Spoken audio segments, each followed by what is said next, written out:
Good morning, everyone. I'm going to start by saying I feel like everyone has done the heavy lifting before me. So I think that really, and anyone who's heard me present before will know that as a practitioner, I feel like that we really need to focus on bridging the gap between the academic space and the practitioner space. And I think that we have done a lot of work in that in the last, and particularly in the last couple of years. I think there are some fabulous projects where we have seen that gap bridge. But what I wanted to present today is how we as practitioners can operationalise some of the work that our academic colleagues have put before us. So I guess I'm actually going to start with a bit of an overview of what I'm going to be talking about. And I think following on from Steve's presentation is probably a good place to start.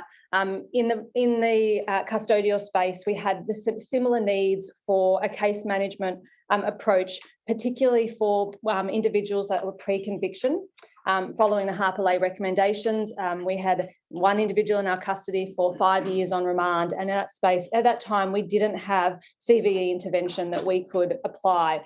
So the question was, how do you apply CVE intervention in a pre-conviction space? So very similar to the youth justice space. How do we operationalise the models that have been put before us in terms of the research? Really important when you're developing any kind of program. From the outset, we all know that best practice in developing a program is to develop evaluation for that program from the outset. Interestingly, we listened to Professor Horgan yesterday talk about the lack of really qualitative data from individuals who are convicted of terrorism-related charges. The irony of me standing up here at the moment is we have plenty of qualitative data. As the clinicians, as the practitioners in this space, we spend day in, day out speaking to those individuals. Qualitative data is not what we're lacking. What we're lacking is a quantitative way to assess change and assess our programs. What we have seen is the use of some of the tools, and some of the tools that I'm talking about being used in a way that is subjective. And so scoring, how do we make sure that scoring is consistent? We talked about inter-rater reliability in different tools, all different concepts that we know we've all continued to speak about. But in developing this particular tool that we're using, we considered all those issues. How can we, I think, Steve actually said it just earlier. He talked about adding complexity to the tools, and I'm going to get up here and say we're actually talking about simplifying some of the tools. So in that case, actually kind of a different concept. Everything that we do as practitioners has ethical implications. And I think this is something that's I've become acutely aware of in the past few years, that a lot of operational staff and a lot of academic staff have scope to do a lot of work in this space that practitioners don't. The errors, and I think Anne-Marie actually spoke about it yesterday, and it was one of her dot points, and it really resonated with me, is that that toll on the practitioner. The toll on the practitioner if you get it wrong. Adrian spoke about the three cases where there's either been deception or cases where there's been recidivism. We've spoken about low recidivism rates, and then we've mentioned a few cases where there actually has been recidivism. At the end of the day, they're all fascinating discussions, and they're all robust discussions that we should have. But the toll of that sits with the practitioner. The practitioner is the one whose notes at the end of the day are going to like coronial inquests, whose notes are going to court, who are sitting in a space where it's their work that has been scrutinised. And I think that that toll shouldn't be underestimated. And I know with my team that's sitting here at the moment, I said that was going to happen. It's my last day today, so I told them to laugh at me if I get emotional. That's what's happened. So sorry, guys. I did tell them to have a laugh at me if I got emotional, but that's what that's about. My fabulous team that's sitting here today. So it is a consideration that we have all the time in terms of that ethical consideration of what we're doing, the impact of errors, and I think that we can't underestimate that.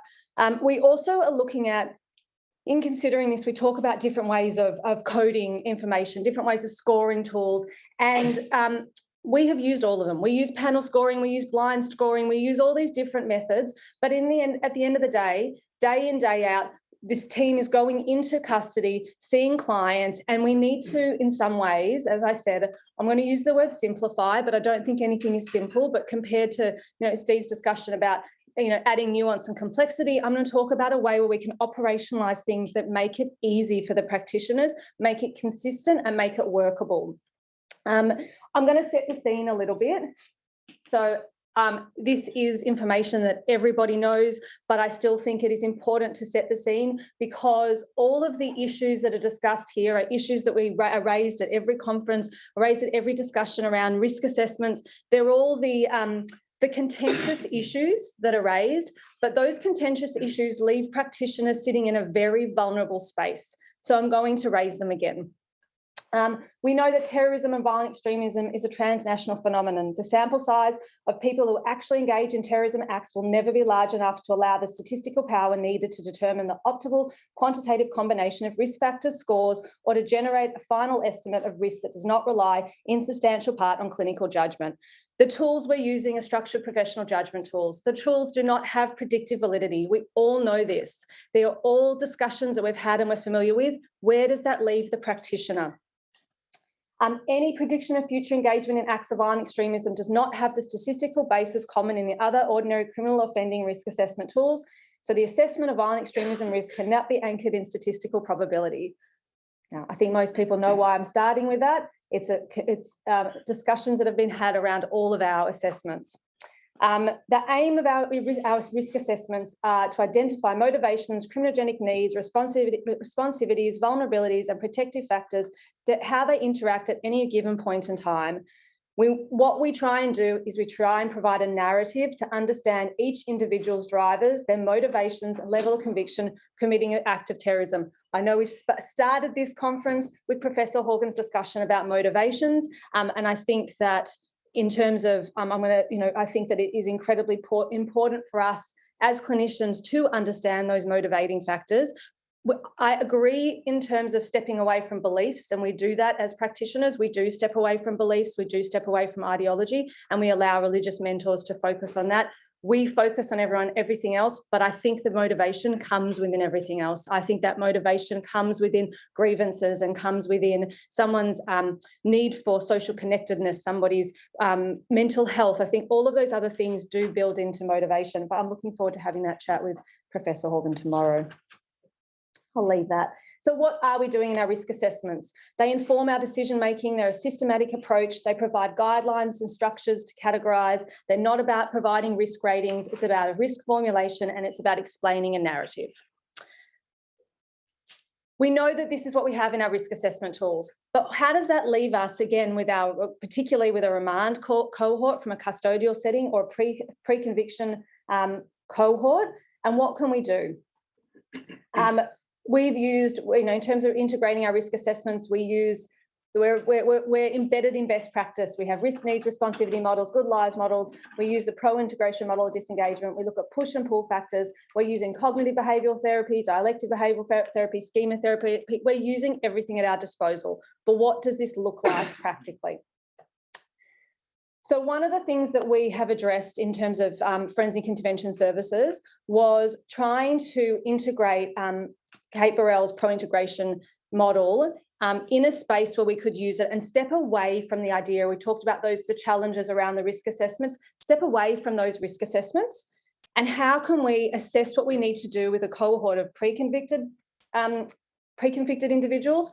We also, once we started looking at that, realised actually this is something we can use across our entire cohort. It didn't matter whether they were convicted, pre-convicted, we were looking at the same needs assessment. So we use this assessment across our entire cohort. Individuals identified at risk of violent extremism, individuals convicted of acts of violent extremism. This is a trial for FIS. There's no current evidence base for this tool. It's not published. It's a way for us to conceptualise risk. It's a way for us to operationalise existing models, and the aid aids us to develop treatment plans. a lot of this work, I think, Kate and Deb and Momo are doing this work in a different way. And we saw yesterday using the original version of the pro-integration model with the 10-point scale. And this is just a step away from that. And it'll be really interesting for us to see this is what we're doing and to see what feedback we get from either our academic colleagues or our other practitioner colleagues. We are combining the pro-integration needs assessment with the stages of change model. And in doing that, being able to evaluate, hopefully, that quantitative data that we need to assess change over time. The needs assessment is a protocol that functions as a basis for structuring information to aid decision-making for individuals on the radicalisation pathway. It functions to identify reintegration needs to inform a tailored intervention plan to promote disengagement from violent extremism. The needs assessment is a structured professional judgment tool, and it can be used across an ideological spectrum, including for our male and female service users and for any kind of ideology. I'm not going to speak too much about Kate's pro-integration model. I think that and we've seen it being used across the scope over the last day and a half. And obviously this is what we're focusing on as well. Again, I think that covering any of these items has been certainly explored in the last couple of days. The difference in what we're doing, I'm going to get down to the nitty-gritty of what are we doing that's a little bit different. So instead of looking at the 10-point scale that's traditionally been used, we have asked our staff to look at a 4-point scale. Essentially, the 4-point scale looks at each of the items within the pro-integration model and identifies whether it's present, partially present, not present, or unable to determine.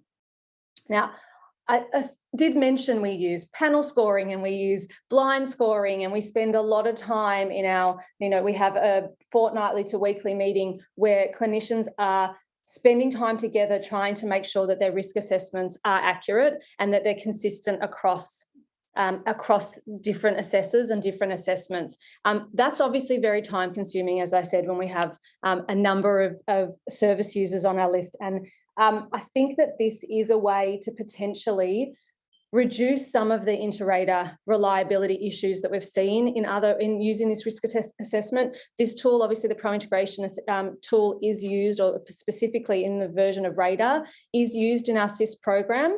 And we have seen some inconsistency, and I think that's probably best for Deb and Mohammed to discuss in terms of their evaluation of it, but inconsistency across different scorers and across different assessors, and hoping that this scale reduces some of that inconsistency.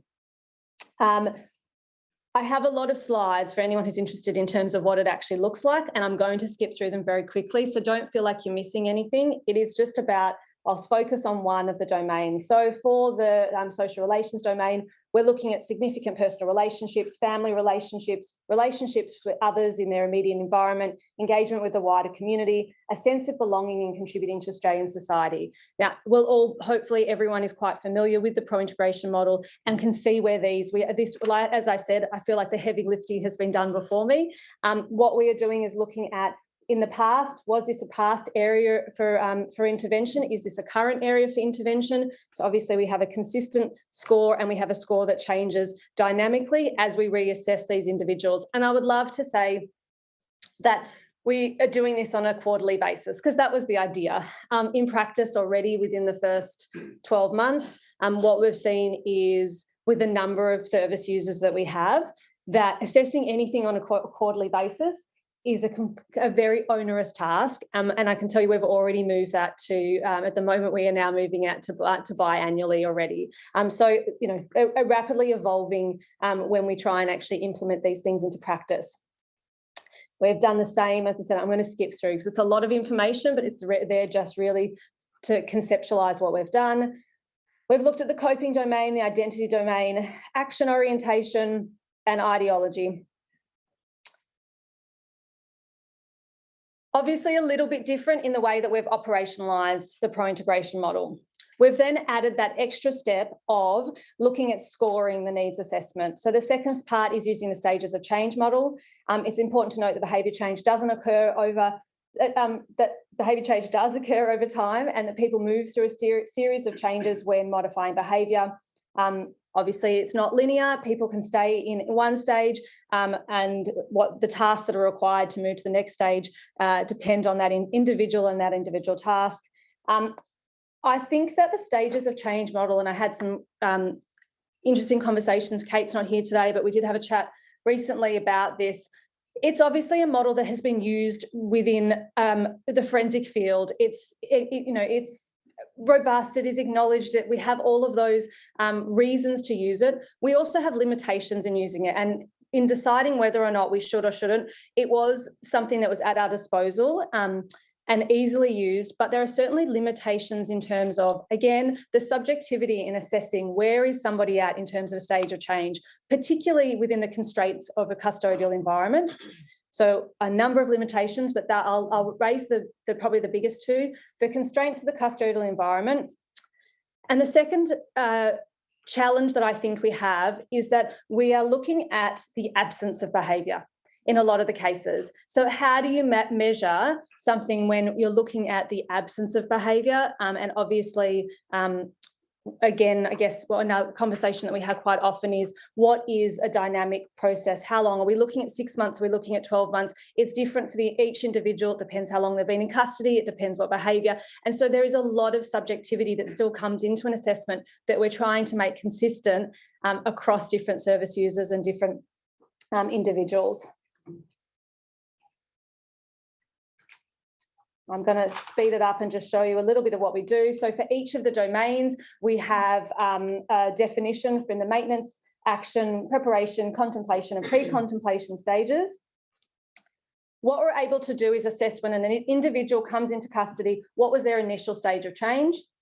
When we do our dynamic assessments, whether they are quarterly or biannually or whenever we're able to get to that individual, we are then looking at their current dynamic stage of change at that time. We can then look at trends across. So has that individual made positive change? Is there no change? Is there negative change? And we do that for each of the domains. I've discussed the constraints of the environment and the subjectivity that's required within that. What we can do with this, so whilst acknowledging the limitations, what we can do is measure change over time. We can identify areas of need. We can develop intervention targets. These intervention targets from this feed directly into what we have developed as a pro-integration individualised intervention plan, and that intervention plan sits with every service user that is identified as having VE needs within our system. I guess I'm going to go back to what I started with, and what I started with is that there are ethical considerations for practitioners in this space. There's a toll on practitioners in this space, and if we can do whatever, I think some people at the beginning may have missed it, so I'm repeating myself, but whatever academics can do to help bridge that gap between practitioners and academics that can help make these decisions that we have to make on a daily basis as comfortable and practical for practitioners. I guess that's my takeaway message in terms of what other people can do, and my presentation is what we're trying to do to operationalise this within FIS. Thanks.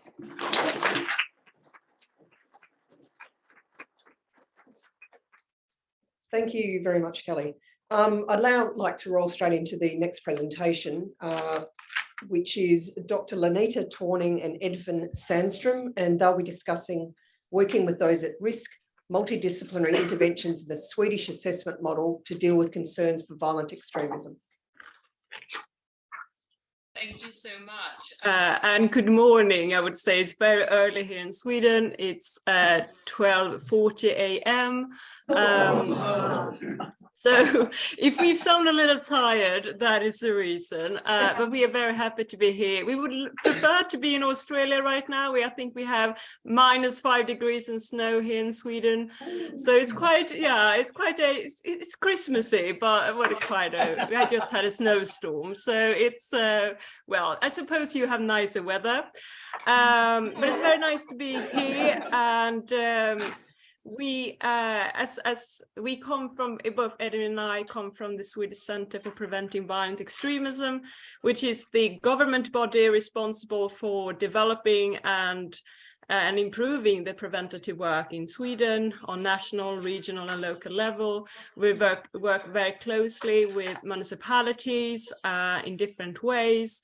And today we will share some aspect of the support model, which we have retermed it now, and we will go into why we call it now a support model and not assessment model later in the presentation, to give you a little snippet of the work we do and this model that we are currently developing.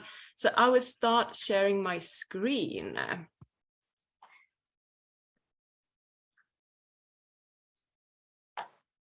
So can you see my screen, the PowerPoint? Yes. Yes, all good. Excellent. So what we will be doing in this presentation is to give you a little overview of why we have developed this support model and what it entails. Some form of the intervention, multidisciplinary intervention that are included in the support model, including how we are working with civil society and especially how social workers are working with civil society, and a little bit of where we are going from here. To give you a starter, so the Swedish Center for Preventing Violent Extremism, or the CVE, as you can see on my PowerPoint, a Swedish name. So if you want to learn Swedish, that is the first word you can learn. Was founded in 2018, so we are quite recent on the government arenas. And what we realized very early on when we encountered first responders, especially in the social service, is the need for them to have something solid to work with. They requested ideas of what questions they should ask, for example, when they encounter individuals that are that express extremist views or might even be radicalized and be part of an extremist group. They also wanted to know what kind of jurisdiction and the legal possibility of sharing information, and also what signs to look for, protective and risk factors prevalent in violent extremism, and so on. So we started in 2019 to talk to practitioners across Sweden, and also to look into the international arena, what has been done, to get a little sense of inspiration. We were particularly inspired by the Danish model, which is a dialogue-based model, but we needed to adapt it to the Swedish context. And in 2020, just in the middle of the pandemic, we started to develop this. And we put together a collaborative structure of academics from a wide range of backgrounds. We also had a multidisciplinary group of practitioners from the police, social services, prison services, and so on. And we also conducted a wide range of qualitative interviews with the primary target groups, predominantly the Swedish social services. And this support model, as Edvin soon will give you a little snippet and insight into, is following the work and the standard procedures of the social service. And the reason why we have chose to go that way is that in Sweden we have two main roads, to speak, to make a report if you are concerned about somebody. If you're concerned about somebody might committing a crime or have committed a crime, then you make a concern report to the police. Whereas if you are concerned about an individual's mental health, safeguarding, and for that matter, whether that person might be vulnerable, at risk for radicalization, then you can make a concern report to the social services. And so that is the reason why we have decided to go that way.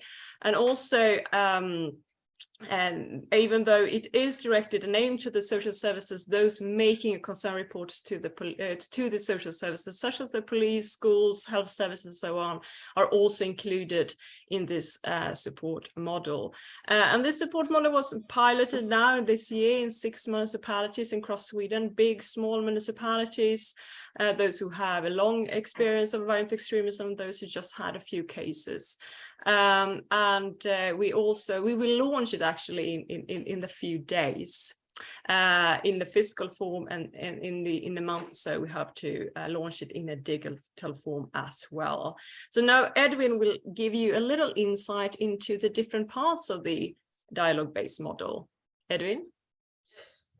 Hello everyone, I hope you can hear me. Very nice to see all. I see, yeah, I think I can see most of you at least. Yes, I will continue to speak about, how we find this as a dialogue-based model, which has been important while we have, piloted this in the municipalities. That we started, as Lenita said, that we had a more assessment model thinking, but during our development of this tool, it has become much more suitable, at least in our case, to speak of a support model, in a way to not give just another model to already busy social workers, but to actually implement something within their organization that support their already existing tools. But we have twisted it, of course, so that it will focus much more on violent extremism and the concerns that brings. So it consists of 5 parts following their own system. So here you see a process map that visualize the steps we're speaking about here. And it's a bit small, I see here. So I'll just give a short read of each of the step, and just to make sure that the first step about handling concern here is not only the social services, but it's about the police, it's schools, and those reporting concerns. So the first step, it's much wider and bigger, which then, when we come to the second step, we begin in the Swedish system of social services when the concerns are reported in. And the main thing here, what we're trying to do, and what we see the lack in many municipalities in Sweden, is that a lot of reported concerns are too what we say, they are not that good developed. So many of them fall in between and are not picked up by the social services, and the result is that there are no investigations. So we are trying to make this gap, trying to bridge the gap here. So those reporting the concerns of violent extremism behavior are much more they are more detailed, so they will stick in the system, so it has the chance to follow through here. So in doing so, we follow the process map and are handling them a dialogue-based tool with a question and recommendation that follows each of these steps. So in the beginning, when you report a concern, the question are targeted to who reports the concern, right? But when we have the third step about investigation, it's more directed to the investigators doing the investigation about the specific concern. So the questions are based on that. And to support this, we have also the support material, which give a brief information about violent extremism, the relevant jurisdiction, and the risk and protective factors that helps them in their analysis and investigation about the concern. And as Lenita also told, we are supposed to launch this in just a few days. So here is this is also in Sweden, so we're sorry here, but we will try to translate it further up on the road. But for now, it will be on our website in a digital form, but also a mobile version that we are. We have listened during our pilot that there are also some of the social services who really wants to have the question right before they go into maybe someone's home, just to prepare themselves for what for the specific concern that is reported. Yes, thank you, Edvin. And something about the multidisciplinary interventions. As we mentioned, this support model is embedded in the standard process of the social services and the already existing processes. And the reason why we have done that is because, just as Edvin mentioned, when we talked to the primary target groups and during the pilot, one thing that really came up repeatedly is that they did not want a new version and a new model that they had to use, because they have a lot of model already existing. What they needed was something that was flexible and possible to adapt to their already existing working structures. And we tried as far as possible to meet that demand. And we did that, by talking to them, asking them what they need, what they already work with, who they work with. And this goes for all the steps in the support model, and especially when it comes to intervention, since every social services are embedded within each municipalities in Sweden. Each municipality in Sweden are self-governed. That means that they have their own structures in place. Obviously, there are within the social services similarities in both in jurisdictions and in the way they are structured, but the way they carry out the work might differ, and especially when we're talking about intervention, it might differ depending on if we talk about a big municipality or a small one. And we needed something very flexible and ability for them to actually use what they already have in place.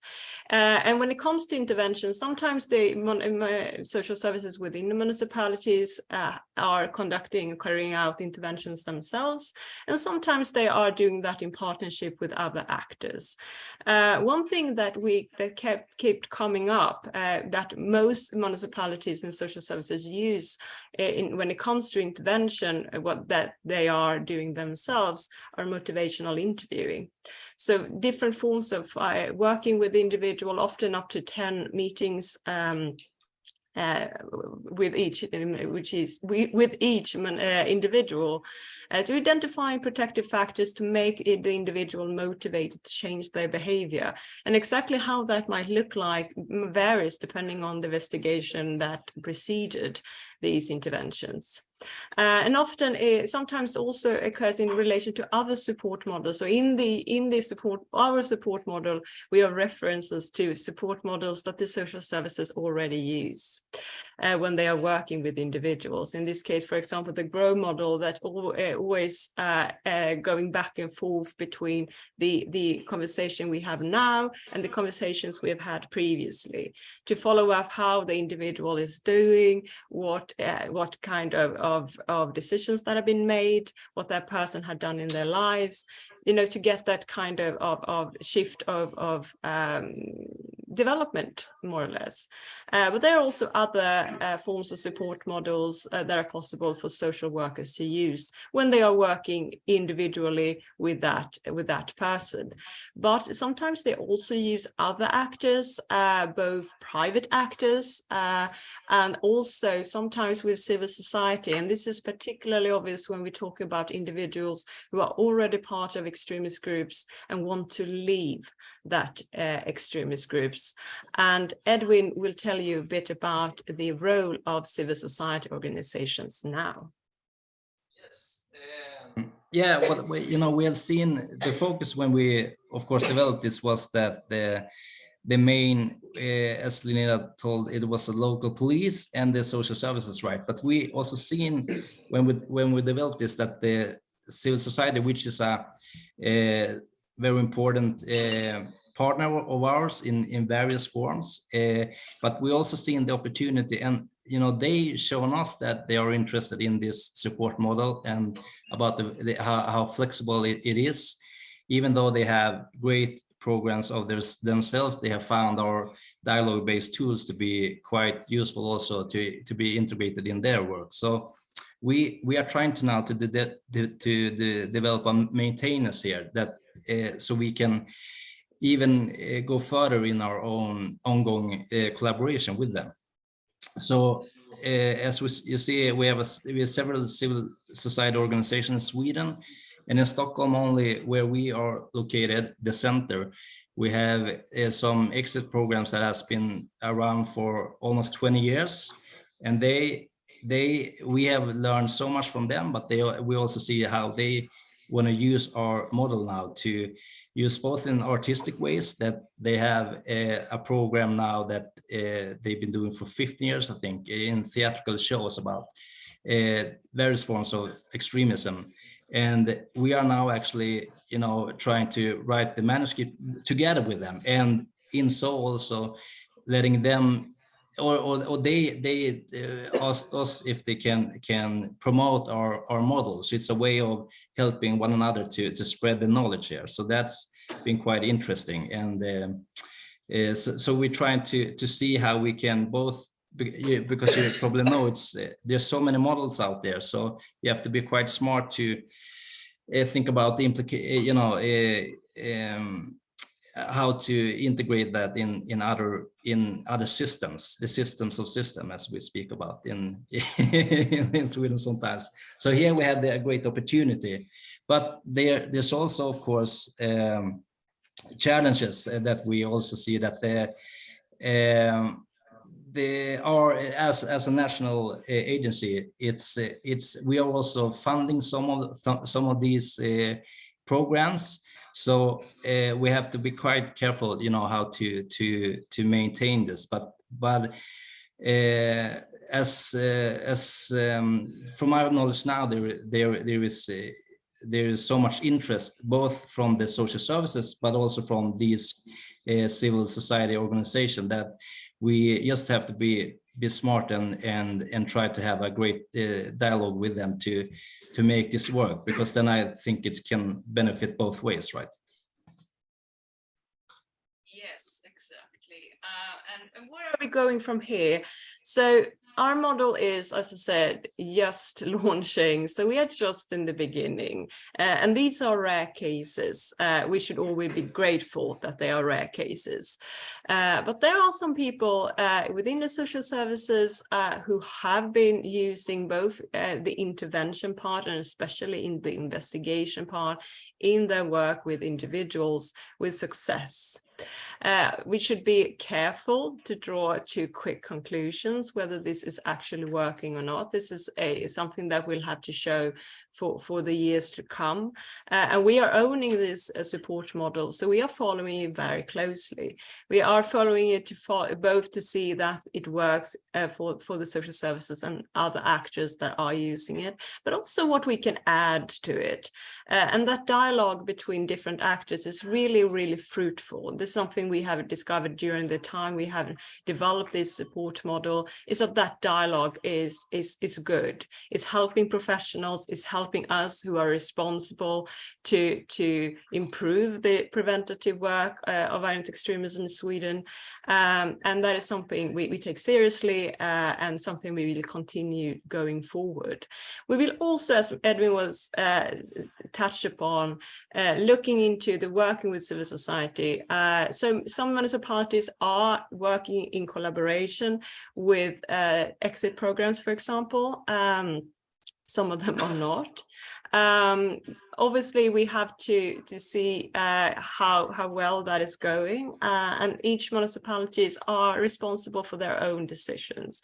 But just to learning about that kind of relationship is very fruitful for us, and it's also very fruitful for the support model. We are also in just the starting point looking into how we can support civil society organizations working with these questions, just as Edvin touches upon, and we'll see how that goes as well. But also from a research perspective, we are also following what happens to these, especially social workers that are using this support model in their work with individuals. What happened to professional identities? We know that many express a thankfulness that there is something like this at their disposal right now. We will see what happens in the future, whether that actually is used as we hope it will be. But also to see the relationship between municipalities and civil society organizations, and how we can strengthen that kind of collaboration and to provide support for a better kind of interventions and more suitable intervention for individuals. I will stop to share my screen here.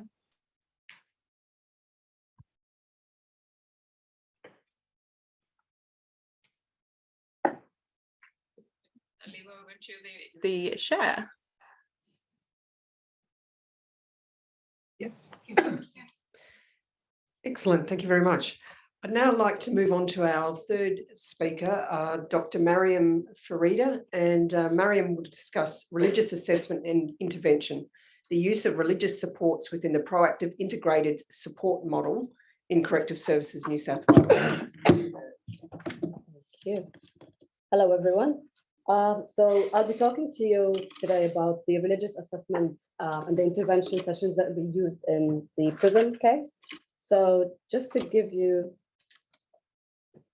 a brief overview of what PRISM is. So the proactive integrated support model. It's part of the Corrective Services in New South Wales, and it engages with a dynamic group of offenders, either convicted of extremism-related offenses or are at risk of involvement with an extremist ideology. So it targets individuals across the ideological spectrum, so from far-right extremism to Islamist extremism. But the primary objective of the PRISM model is to redirect offenders away from extremism and try to help them to transition back into the society and out of custody. And as we've pointed out before, the PRISM's model is built upon the 5 domains of change, social relations, coping, identity, ideology, and action orientation. So their multidisciplinary approach provides a form of a targeted case management for those adhering to or at risk of an extremist ideology. So intervention typically starts while in custody, and it starts in custody, and it's a voluntary kind of service that the PRISM offers.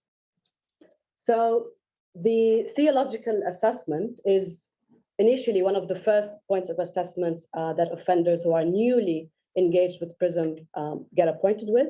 So this assessment coincides with several other comprehensive PRISM assessments like psychological assessment and social needs assessments. The theological assessment is then divided into 4 primary sections: history of religious practice and education, religious influences, extent of religious knowledge and understanding, and assessments of ideological concerns. So the history of religious practice and education tries to trace a chronological development of the offender's religious development. So it tries to plot the offender's historical development into an extremist view, and tries then to note any points of disengagement. The religious influence section notes specific religious texts, mentors, ideologues, that draws on into also the development of their religious identity, both within the community and within custody. So this is useful for identifying if there are specific sources of influence that the offender has been exposed to and may have influenced their extremist thinking. And then both the history of religious practice and education and the religious influence sections can be drawn from external sources. And this is done in conjunction with and clarification from the offender, and also aims to document the objective historical facts of their circumstances. And then the extent of religious knowledge and understanding section targets specific views of the offender to ascertain their level of understandings of topics relevant to alignment with violent extremism. And this can vary from their understanding of if they follow a certain school of thought or a madhab, if they have a complete understanding of specific extremist materials that they've accessed, and so on and so forth. So there's a range of available resources regarding the offender's case may be drawn on from the completion of that theological assessment. And these can include, but they're not limited to, stuff like judges' sentencing remarks, police facts, psychology reports, court dispositions, and so on and so forth. So this is the data that we've collected from April 2021, and it just gives us a bit of a brief overview of the clients that are within the PRISM model. So offenders that do subscribe to a religious ideology make up about 87% of the PRISM cohort, and again, that's from 2021. The remainder of the cohort then includes social, political, and some single issues ideologies. Looking then at the current religious support model, there are some challenges and considerations that come in mind. One of the first things that comes to mind is the categorization of an offender's level of religious knowledge tends to be a questionable thing, where because there's such a big spectrum on where the offender sits on their ideology or religious understanding, that tends to be a challenged one. And it was also observed that there was a general lack of understanding amongst corrective services staff about those different religious views and practices, and that can also be reflected in the way that they report those offenders. There was also some interesting reports where some of these offenders self-reported themselves as, quote, having little religious understanding. And that was in itself also another challenging aspect in the assessment of those offenders. More interestingly, the role of the religious support officer was in itself a challenging aspect, where it was more or less as a one-man show, where one religious support officer was expected to be both a case manager and a supporter. So that in itself created a challenge for the religious support officer, where they were expected to deal with a different cohort of extremist ideologies and then attend to all of these different ideologies. And also it plays on the issue of trust that we spoke about pretty extensively in this conference, where offenders tend to look at this religious support officer as a person who is a custodial staff and not necessarily just as a support officer or a support worker. And then lastly, one of the things that was also observed is some of the reporting that was done after these intervention sessions tend to be heavily anecdotal, and there was a really lack of consistent and structured kind of topics or themes that were covered.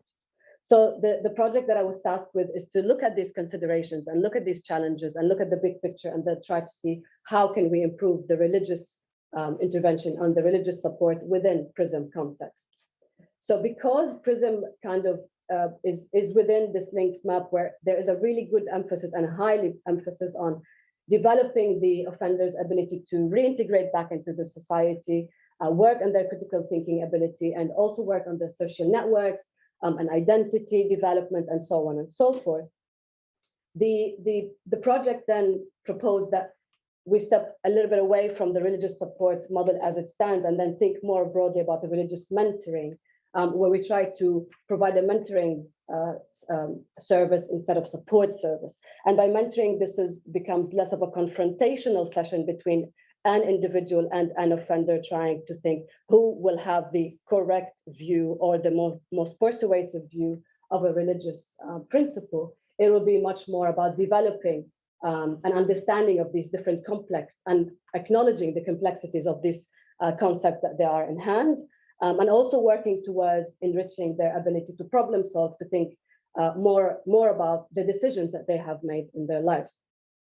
It is also a very much based as a community-based approach. So the approach was to try to utilize and to use local imams from the community and having them to be potential mentors and to provide those mentorship to the offenders. And by having this kind of access and giving the local imams an access to become part of this religious support or religious mentoring also opens the chance to create an ongoing and a positive long-term relationship with the community. And we all know that this is a very long-term task. It's a very wondrous task, and it's a very complicated thing to do. So it's good to start thinking to develop those relationships as the offender is trying to work their way out of custody, so that after they go back, they've already developed these positive relationships with people within the community, and those local imams who have helped them while they were still in custody can be their point of contact even after they leave, and they can working on fostering these positive relationships. It was also pointed out that even within this new kind of model, there should be an adequate training for prison context type of mentoring, so that whoever is coming in to provide these mentoring sessions will be well aware of the kind of complexities of being in a prison context, provide this kind of services in the context. And lastly, it was also suggested that because we saw that the reporting is very much lacking this sort of structure or evidence base of the report of the progress, reporting the progress of what these offenders are going through. So then I tried to offer some helpful tools or resources that can assist in navigating some of these sessions. So I tried to come up with something as a tool, which is not a textbook, it's more as a guidebook that can help these mentors or whoever is coming to provide these sessions with a number of worksheets and activities that can help either start a conversation with the offender or to also help them to structure their sessions accordingly. So it's basically based on 5 elements, and they don't have to be in this order.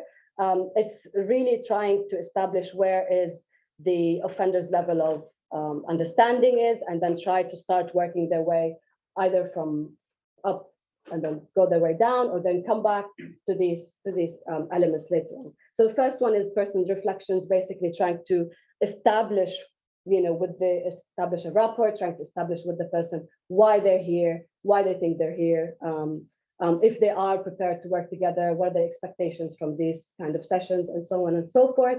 The second is pretty much a very basic understanding or conceptual understanding, or their understanding of religious knowledge, and it basically just has, explain concept X.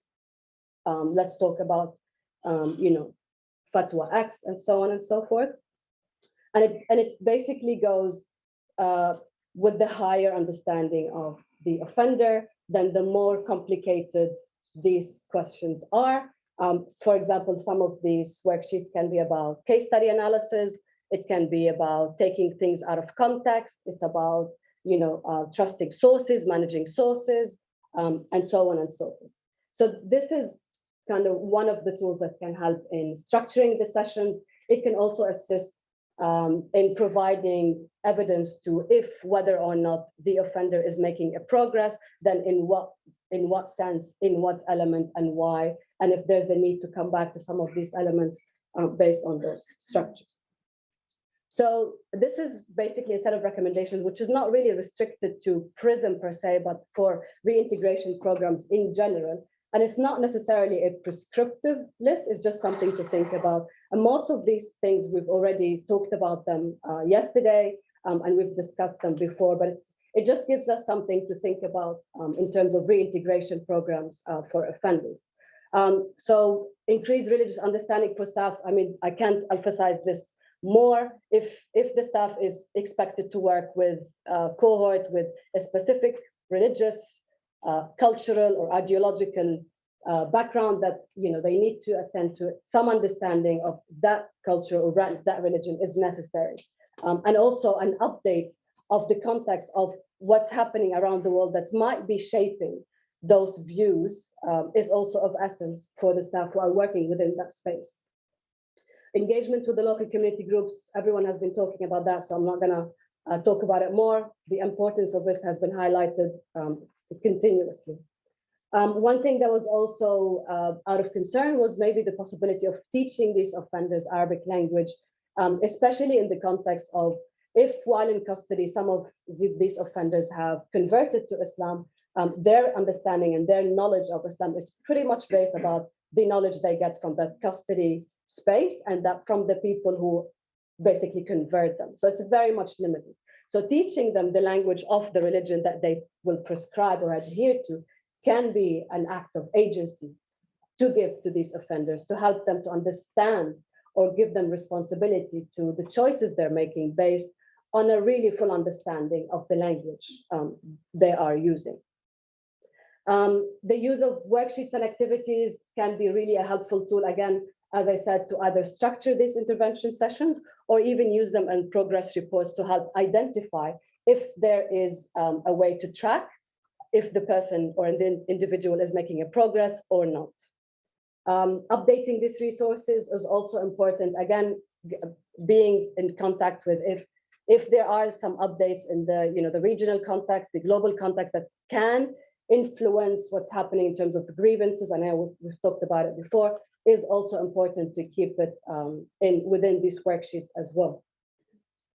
The utilizing of local imams, forming long-lasting connections, we've emphasized that. And also, more importantly, the last 2 points, which is the increased partnership with scholarship. And I know that some of the agencies have already started that, and this is an applausible job, but I think we still need to do more. And I know that a lot of the academics have echoed this. It's important. And most importantly, the increased evaluation protocols would just gives us the opportunity to try to reflect on what's working and what's not, and how we can really improve what we're doing.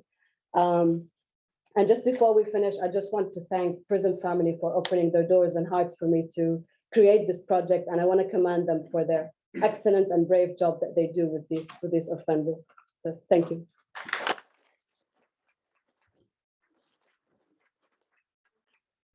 So we've actually finished a little bit early, so we've got a few extra minutes. If anyone's got any questions for any of our speakers.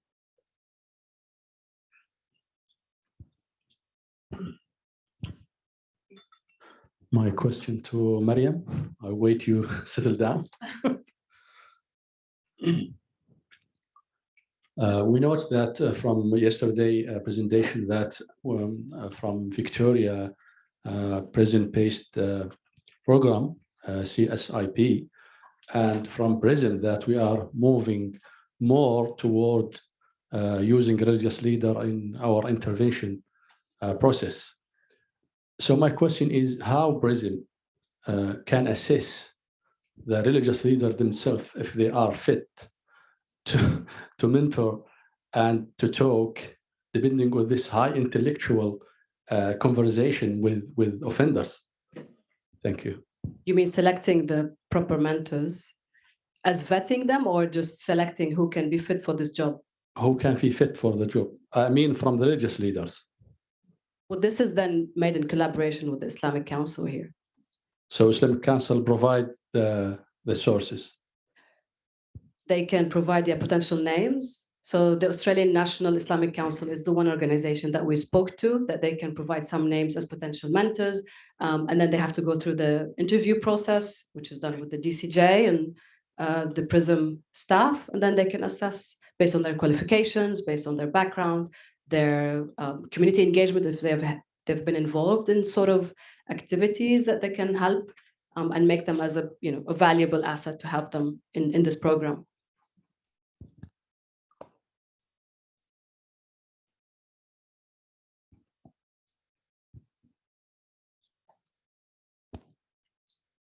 Any more questions?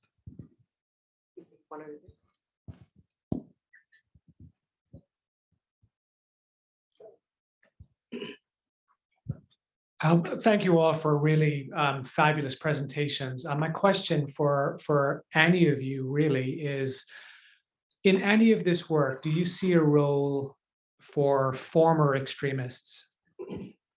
This is a hot button issue in the US and we're right in the middle of it. So I'm curious to hear your experiences of it or thoughts. Thank you. I'll start.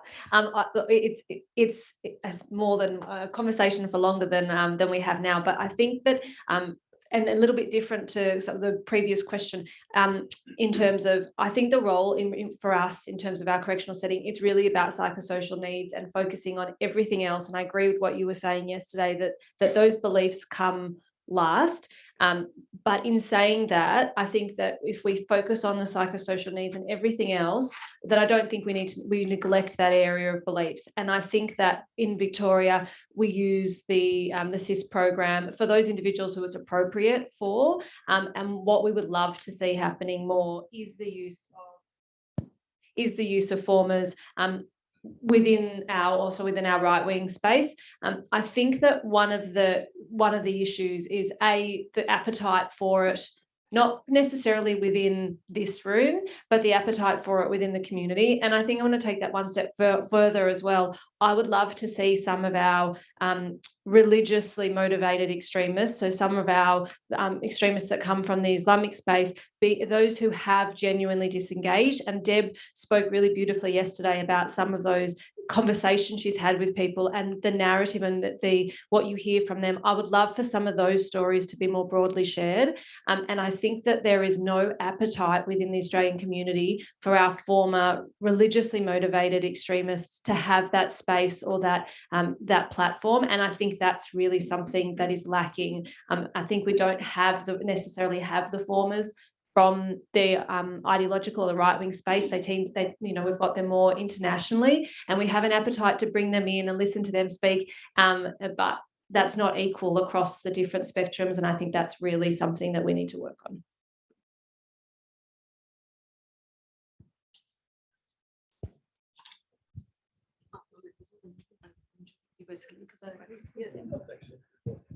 Okay, I guess this follows on just from that question really, but is there a place for the voice of victims in these interventions? So I've worked in the intervention space and prevention space, but I've also worked with the victims of terrorist attacks. And most of them will see me for a minimum of 5 years before they can come to terms with living with the unlivable. And a number of them have gone on, and part of their recovery, and this is when I lived in Indonesia, where they go to schools and talk about the impact on them of what had happened to them in the receiving end of this sort of violence. And I'm just wondering if there's any space in the Australian dialogue to have the victim's voice, if you like, included. Thank you. The restorative justice process. I think that it really depends on who the victim is, where that space comes in. I think that there would be some. We have some, and I can think of some individual clients who really want to engage in that restorative justice process, and part of it has to do with what was being discussed yesterday, and the shame and the move they've had away from those extremist beliefs, and the hurt that they've caused, and wanting to be part of it. And I think that that has a really effective place with some of our clients, and others obviously it wouldn't necessarily be appropriate. I think that when you talk about Indonesia, and it's certainly an interesting example, and I'm not sure I'm going to do this justice, but some of the extremist offenders in Indonesia who have been released, and I think if we looked at some of the impact that those offenders had on our Australian community, and particularly the Bali bombers, and if we think about whether there's any process for restorative justice and I'd probably say in that space our two cultures don't necessarily match up in the way that we deal with our extremists. I was actually thinking more in terms of prevention, to understand the impact of those. And so what was happening in Indonesia, they were going to schools and talking to young people, and these were locals, nationals, if you like, Indonesian nationals actually saying, this is what happened to me.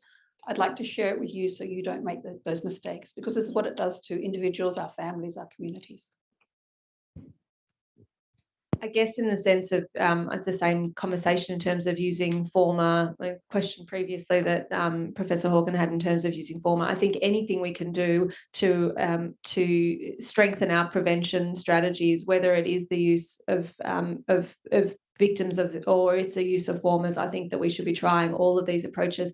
I think that when it comes to primary prevention, again, these things are very difficult to measure. So when it comes to primary prevention, we're not at that point of looking at people that we already know are at risk in the community. We want to stop it, way before we get to that point. So again, how we would measure the effectiveness of that, I think would be incredibly difficult when we talk about evaluation, but I would certainly be encouraging the use of both formers and victims in that conversation with the community.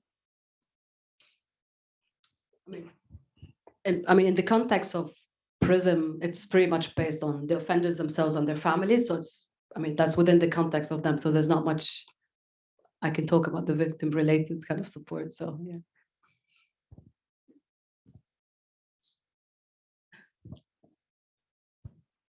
Thank you very much to all of you. Really interesting stuff. My question is for Lenita and Edvin. Very interested to hear that community reporting around concerns for somebody who might be involved in or on the way to involvement in violent extremism, that happens with your social service structure rather than with police. And so I really have a quick two-part question for you. One is, has there been consensus within your social service apparatus and willingness to take that on, or have you encountered any reluctance or resistance from social services? My second question is, from my own research on community reporting, we know that one of the missing pieces in reporting systems can be some support for not just support for the person of concern, but support for the people doing the reporting. So I'm intrigued to know whether going via the social service route here means you have a kind of economy of scale where the person expressing the concern to a social service structure is also able to more immediately access some of the psychosocial support that they need to deal with the dilemmas and the conflicts and the issues that can arise when, as we say in Australia, you've got to dob somebody in that you care about. So, you want to begin, Edvin?